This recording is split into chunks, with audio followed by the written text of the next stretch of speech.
Hello guys, അപ്പോൾ നമ്മളിന്ന് ചെയ്യാൻ പോകുന്നത് ഒരു പേപ്പർ ലില്ലിയാണ്. ഈസി ആയിട്ട് പേപ്പർ ലില്ലി ഇങ്ങനെ ചെയ്യാൻ നോക്കിയാലോ. അപ്പോൾ നമ്മളൊരു പേപ്പർ എടുത്ത് ഫോൾഡ് ചെയ്ത് കട്ട് ചെയ്യണം. എന്നിട്ട് നമ്മളതിൽ പിങ്ക് കളർ അടിച്ചു കൊടുക്കാം. നിങ്ങളുടെ അടുത്ത് അക്രിലിക് ഉണ്ടെന്നുണ്ടെങ്കിൽ അത് ചെയ്യാം. എൻ്റെ അടുത്ത് അക്രിലിക് ഇല്ലാത്തതുകൊണ്ട് ഞാൻ ഹൈലൈറ്റർ വെച്ചാണ് ഞാൻ ചെയ്യുന്നത്.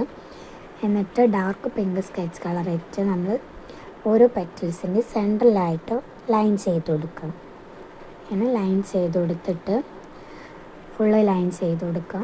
എന്നിട്ട് ബ്രൗൺ കളറായിട്ട് നമ്മൾ ഈ സെൻട്രലായിട്ട് ഡോട്ട് ചെയ്ത് കൊടുക്കുക.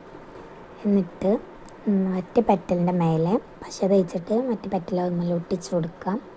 എന്നിട്ട് നമ്മൾ സ്റ്റെമ്മും ലീഫും ഉണ്ടാക്കിയെടുക്കുക. എന്നിട്ട് ഇങ്ങനെ കളറ് അടിച്ചൊരു പേപ്പർ എടുക്കുക. റെഡും ഗ്രീനും കൂടി അടിച്ചൊരു പേപ്പർ എടുത്തിട്ട് നമ്മൾ ട്വിസ്റ്റ് ചെയ്ത് കൊടുക്കുക. ഞാൻ ചെയ്യുന്നത് പോലെ ചെയ്ത് കൊടുത്തിട്ട് നമ്മൾ അതുപോലെ പശ വെച്ചിട്ട് സ്റ്റെമ്മിൽ ഒട്ടിച്ച് കൊടുക്കുക.